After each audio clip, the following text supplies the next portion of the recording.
Werner, it's an honor to have you on the show today. Not only for me personally, but I speak on behalf of the whole community. Many of the attendees are really looking forward for today. And this is the first AWS Community Day here in the Netherlands. And I guess that's your home country, right? It is, absolutely. I've been here since early March. So we're going to do a lot of work in Africa and the Middle East this year. And so we decided to take an apartment here in Amsterdam just for a week now and then, or a week. And so we arrived here in March to take possession of the apartment, and lockdown happened immediately after that. So I've been in Amsterdam for the past 6 months. And I'll be here for a while, probably. Probably you are. Good to hear. Hey, I know many of the community members here have the dream of ever becoming a CTO. And in previous conversations, I've heard that it was offered to you a few weeks after you joined Amazon. Can you share a little bit more about your experience of being the CTO of such an amazing company, and also what may have changed over the years and maybe the recent years? Well, I don't think it was weeks after I joined, but I joined in September 2004. I became a CTO in the year after that, early. Sometimes you have skills that you don't know about, or you have gifts, more or less, that you don't know about. I've written a blog post once about sort of different types of CTOs that there are. In quite a few traditional companies, CTOs are the infrastructure manager. They're reporting to the CIO. But in more innovative companies like Amazon, or like startups or young businesses, the CTO has the role of sort of the big thinker. What are the big patterns that we need to go after? And so when I joined Amazon, and this is 2004, and it's actually an interesting story how I ended up there. So I'd done consulting for other companies before, and with the Sun and the HPs and the Microsofts of this world. And I got an invitation from Amazon to come and give a talk. And I think, really? It's a bookshop.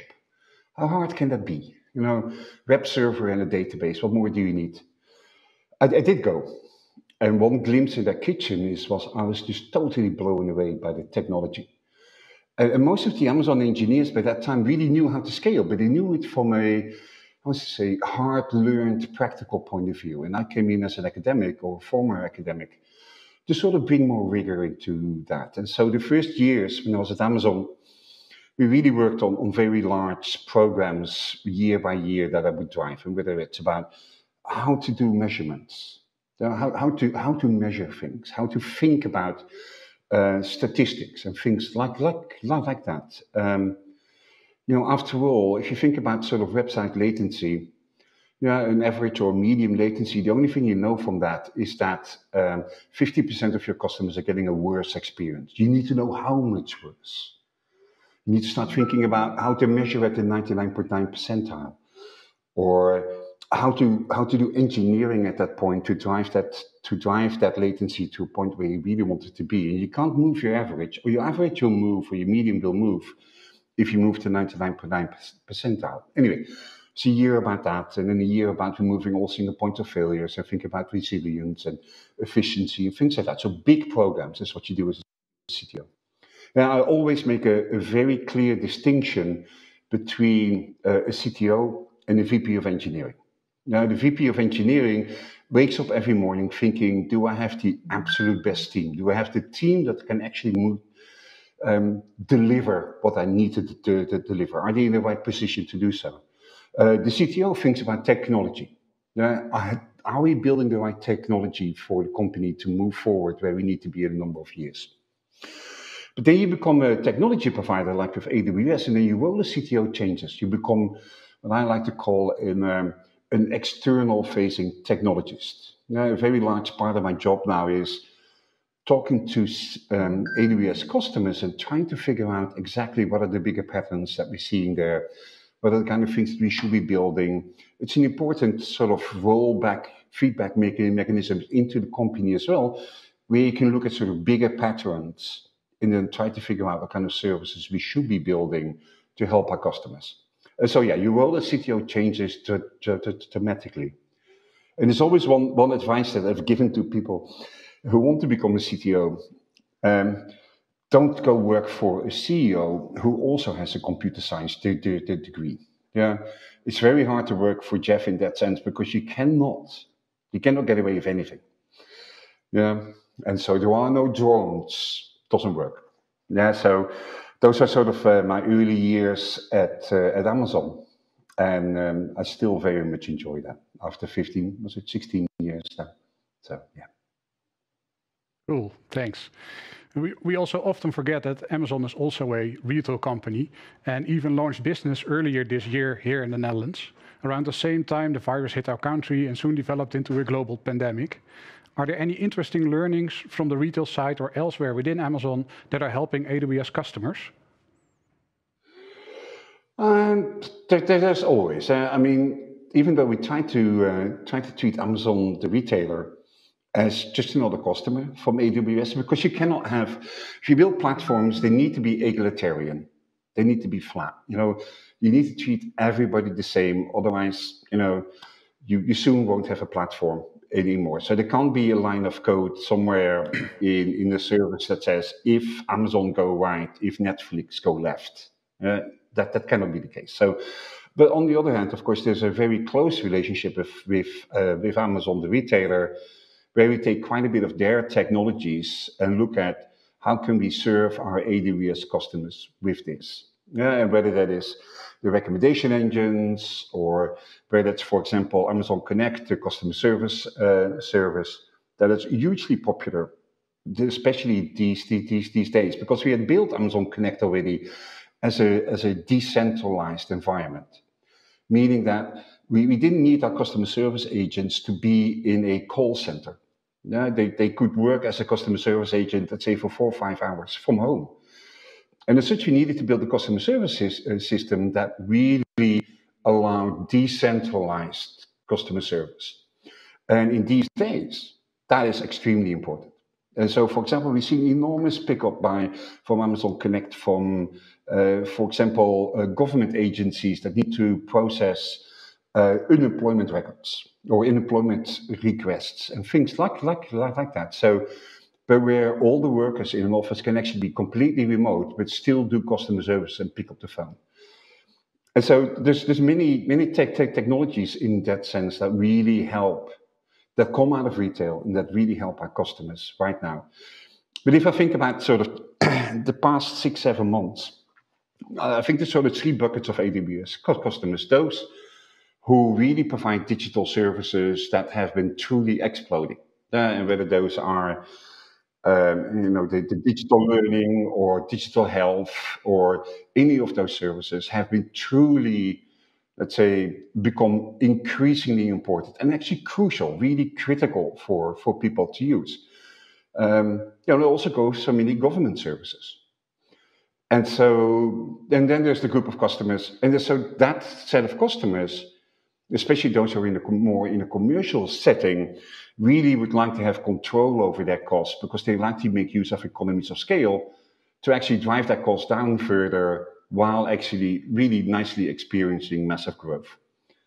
And then on the other hand, at the other extreme, there's a set of customers that have been tremendously impacted by pandemic, and especially it's easy to think about sort of the hospitality and the airline industry and things like that. And we see that group of customers is equally interested in driving their costs down and really be able to get better control over cost while enjoying sort of building either new things or migrating. A great example in Europe is probably TUI, the very large, vacation provider. And they had already made the decision to go 100% in on AWS, but were sort of halfway through when the pandemic hit. And they made an investment to accelerate that program. And so they're now really in very short time, 100% on AWS and driving their costs down by 50%. And so we see a lot of these kind of things happening. On one hand, we help customers be safe, and really keep their cost under control, while still taking this as an opportunity to think about how their world will look like when this is all over, or when we have things better under control. And then there's the whole new group, and that's some of the most exciting things of people building new stuff that is actually really targeted towards helping people in this time of the pandemic. And a good example there's 4 students from the Politecnico di Milano. So Italy was the first ones that went on lockdown here in Europe. And the only reason when you could leave your house was if you had to go to the grocery store. But there were long lines in front of the grocery store. So these 5 students that had no experience of AWS whatsoever and were not in the same location built this app called, I forgot the name. Anyway, it's where you could crowdsource the lines in front of supermarkets and then figure out which of the supermarkets close to you is the one that you should be going to. They built this in 3 days. And so within 5 days after that, they have 500,000 users. And after that, I think a week after, they were at 5 million users. And so the thing there is that you can build these applications so rapidly without little knowledge. That really blew my mind away. Now, the same is like in the UK, they built an app called Corona Friend, I think is what it's called. That's basically people in your community that if you're a vulnerable person, people in your community who are willing to go do shopping for you. Again, an app built in, I think, less than a week. Yeah, and indeed, again, a massive success. So if there's one thing that really demonstrates this, is that how easy it is to build on AWS.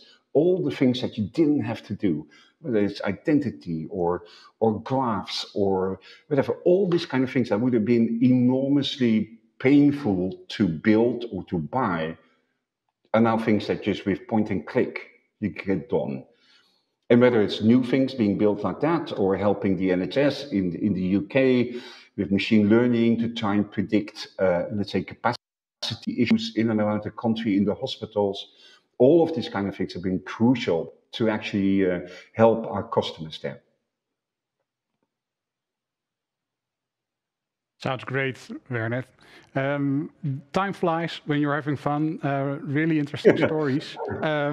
I need to close down this session and go ahead at 2 o'clock with every other breakout session. Any final thoughts from you for the audience? Well, as always, I know we build technology not for technology's sake. You know, we do this because we have a business to support.